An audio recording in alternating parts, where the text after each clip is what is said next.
Boa tarde a todos. O assunto desse seminário são as glândulas sudoríparas. Os integrantes do grupo são Ana Clara Gontijo, Gabriel da Silva Costa, Gabriela Moreira, Henrique Faria, Isabela Almeida, Isabela Penido e eu, Raira Rios. Antes de iniciar o estudo sobre as glândulas sudoríparas, vamos relembrar as classificações das glândulas exócrinas. Elas podem ser classificadas em ducto simples, quando não é ramificado, e ducto composto, quando é ramificado. Quanto aos adenômeros, eles podem ser arredondados ou acinosos, alongados ou tubulosos, e os que começam a se alongar e depois arredondam, que são os tubuloacinosos, como podemos ver nessa imagem. Quanto ao mecanismo de liberação da secreção, as glândulas exócrinas podem ser classificadas em merócrinas, apócrinas e holócrinas. Nas glândulas merócrinas, as vesículas de secreção se fundem uma por uma no ápice da membrana na exocitose. A célula não perde nada de si e apenas a substância é liberada. Como exemplo, temos a maioria das glândulas. Já nas glândulas apócrinas, as vesículas se fundem entre si e com as membranas laterais e apicais. A parte superior da célula é perdida, a célula diminui seu tamanho e cresce novamente. Ela recebe um estímulo nervoso para exocitar e, como exemplo, temos as glândulas mamárias, sudorípara axilar e perigenital.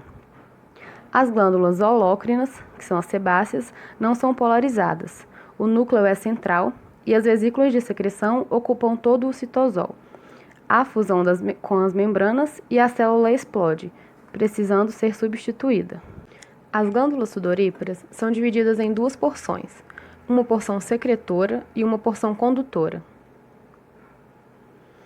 A porção secretora é a estrutura enovelada que encontra-se na derme e mede aproximadamente 0,4 milímetros de diâmetro. São células piramidais divididas em células claras e escuras. Essa porção possui também as células mioepiteliais, localizadas entre as células piramidais e a membrana basal. São células epiteliais modificadas com características contráteis que ajudam a expulsar o produto de secreção. As células claras ficam entre as células escuras e as células mioepiteliais. Não contêm grânulos de secreção, são pobres em retículo endoplasmático rugoso, mas contêm muitas mitocôndrias. Entre elas, existem delgados espaços intercelulares, os canalículos, e as células claras apresentam muitas dobras da membrana plasmática, uma característica das células que participam do transporte transepitelial de fluidos e sais. Essas características estruturais sugerem que a função das células claras seja produzir a parte aquosa do suor. As células escuras são adjacentes ao lúmen, estão apoiadas sobre as células claras e secretam glicoproteínas. Os ápices das células escuras apresentam muitas glândulas de secreção contendo glicoproteínas, e o citoplasma é rico em retículo endoplasmático rugoso. Já as células mioepiteliais, por outro lado, são encontradas entre a lâmina basal e as células claras. A porção condutora representa um canal que transporta o suor para o exterior do corpo. O ducto da glândula abre-se na superfície da pele e segue um curso em hélice ao atravessar a epiderme. O ducto não se ramifica e tem o menor diâmetro do que a porção secretora. Apresenta-se constituído por epitélio cúbico estratificado, que repousa sobre a membrana basal. As células da camada mais profunda do revestimento dos ductos em contato com a membrana basal apresentam invaginações da membrana plasmática e citoplasma rico em mitocôndrias, que são aspectos característicos de células que transportam íons e água. Os ductos excretores absorvem sódio, que é devolvido ao sangue, evitando a perda excessiva desse íon. Isso ocorre devido à influência da aldosterona, hormônio que auxilia na retenção de sódio, agindo no equilíbrio dos líquidos. O suor secretado por essas glândulas é uma solução extremamente diluída que contém pouquíssima proteína, além de sódio, potássio, cloreto, ureia, amônia e ácido úrico. O fluido encontrado no lúmen das glândulas sudoríparas é, principalmente, um ultrafinado do plasma sanguíneo, derivado dos abundantes capilares localizados em volta das porções secretoras. Ao atingir a superfície da pele, o suor se evapora, fazendo com que a temperatura corporal diminua, sendo, portanto, uma de suas funções. Além disso, a presença de catabólitos no suor mostra que as glândulas sudoríparas participam da excreção de substâncias inúteis para o organismo. Existem dois tipos de glândulas sudoríparas: as glândulas sudoríparas écrinas ou merócrinas e as glândulas sudoríparas apócrinas. As glândulas sudoríparas merócrinas são glândulas tubulosas, enoveladas, simples. Essas glândulas são inervadas por fibras nervosas colinérgicas e estão amplamente distribuídas pelo corpo, excetuando-se de certas regiões, como a glande, lábios, clítoris e os mamilos. A porção excretora da glândula sudorípara merócrina é revestida por uma bicamada de células cúbicas que reabsorvem parcialmente o cloreto de sódio e a água sob a influência da aldosterona. Já as glândulas sudoríparas apócrinas são enoveladas e existem nas axilas, nas regiões perianal e pubiana e na areola mamária. São glândulas de maior tamanho, de 3 a 5 milímetros, com partes secretoras muito dilatadas.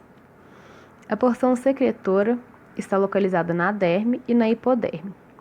O ducto excretor se abre no folículo piloso, ao invés de se abrir na epiderme, como acontece com as glândulas sudoríparas merócrinas. As glândulas sudoríparas apócrinas tornam-se funcionais após a puberdade e são inervadas por fibras nervosas adrenérgicas. Dois exemplos especiais de glândulas apócrinas são as glândulas ceruminosas, no meato auditivo externo, e as glândulas de Moll, na margem das pálpebras. As glândulas ceruminosas produzem o cerume, uma secreção lipídica pigmentada. O ducto excretor se abre, juntamente com os dutos das glândulas sebáceas, nos folículos pilosos do meato auditivo externo. O ducto excretor das glândulas de Moll se abre na superfície livre da epiderme das pálpebras ou dos cílios.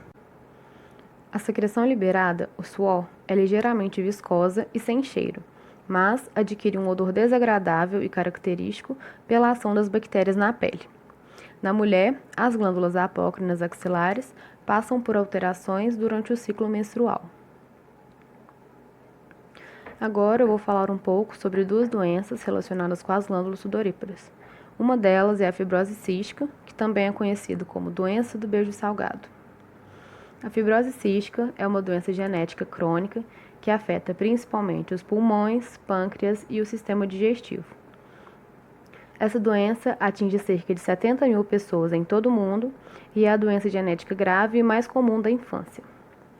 Um gene defeituoso e, consequentemente, a proteína produzida por ele fazem com que o corpo produza um muco que é por volta de 30 a 60 vezes mais espesso que o usual. Esse defeito é um distúrbio genético do transporte epitelial de cloro pela proteína canal CFTR, regulador transmembrana de condução da fibrose cística. As glândulas exócrinas e o epitélio que reveste os tratos respiratório, gastrointestinal e reprodutor são os principais afetados pela mutação do CFTR. É importante lembrar que os dutos excretores das glândulas sudoríparas são revestidos por células epiteliais que contêm o CFTR envolvido no transporte de cloro. Esse canal se abre quando um agonista, como a acetilcolina, induz um aumento de monofosfato cíclico de adenosina, o AMP cíclico, seguido da ativação da proteína quinase. A produção de um defeito no CFTR nos ductos das glândulas sudoríparas leva a uma diminuição da reabsorção de cloreto de sódio a partir do lúmen, resultando no aumento das concentrações de cloreto no suor. Esta é a base para um suor com alto conteúdo de sal, diagnóstico clínico da fibrose cística. Já no epitélio respiratório, um defeito no CFTR resulta na redução ou perda de secreção de cloreto para as vias aéreas, reabsorção ativa de sódio e água e, consequentemente, uma diminuição no conteúdo de água da camada protetora de muco. O muco desidratado causa uma ação mucociliar defeituosa e predispõe a infecções pulmonares recorrentes. O espessamento do muco leva ao acúmulo de bactérias e germes nas vias respiratórias, podendo causar inchaço, inflamações e infecções, como pneumonia e bronquite. Esse muco mais espesso pode também bloquear o trato digestório e o pâncreas, impedindo que enzimas digestivas cheguem ao intestino. Essas enzimas são importantes para o desenvolvimento e saúde do ser humano, uma vez que são essenciais para a digestão e o aproveitamento dos nutrientes vindos dos alimentos. Pessoas com fibrose cística frequentemente precisam repor essas enzimas através de medicamentos tomados juntos às refeições, como uma forma de auxiliar na digestão e na nutrição. A fibrose cística pode ser identificada no teste do pezinho, através de exames genéticos e também através do teste do suor. Os principais sintomas apresentados por pessoas portadoras de fibrose cística são pele e suor de sabor salgado, tosse persistente, muitas vezes acompanhada de catarro, infecções pulmonares frequentes, como pneumonia e bronquite, chiados no peito ou falta de fôlego, baixo crescimento ou pouco ganho de peso, apesar de bom apetite, diarreia, surgimento de pólipos nasais e baquetamento digital, que é um alongamento e arredondamento na ponta dos dedos. Todo tratamento deverá ter acompanhamento médico e especializado e varia de acordo com a gravidade da doença e com a forma como ela se manifesta. Porém, a maioria dos tratamentos é projetada para tratar os problemas digestivos e para promover a limpeza dos pulmões.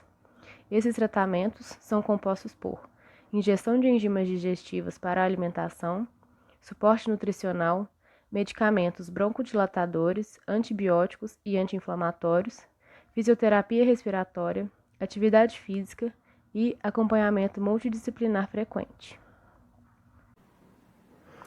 Antes de começar a falar da hiperidrose em si, é válido lembrar que a produção de suor é regulada pelo sistema nervoso autônomo simpático e tem relação direta com o controle da temperatura do organismo. A hiperidrose pode ser caracterizada por uma sudorese excessiva causada pela hiperatividade das glândulas sudoríparas. Ela tem características genéticas e está diretamente relacionada com estresse e instabilidade emocional. Ela pode manifestar-se nas mãos, pés, axilas, rosto, sob as mamas, na região inguinal e no couro cabeludo, uma vez que essas partes do corpo contêm um maior número de glândulas.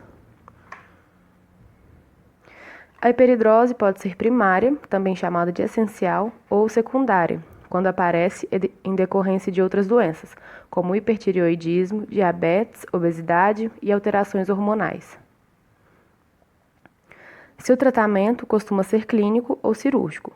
Nos casos mais leves, podem ser indicados medicamentos por via oral e de uso tópico. A aplicação de toxina botulínica, o Botox, também ajuda a controlar a sudorese excessiva. Os quadros mais graves, porém, podem exigir intervenção cirúrgica para a retirada das glândulas sudoríparas das axilas ou de gânglios da cadeia simpática, por via videoendoscópica, processo chamado simpatectomia. Aqui estão as nossas referências utilizadas para o nosso trabalho. Espero que todos tenham gostado. Obrigada pela atenção.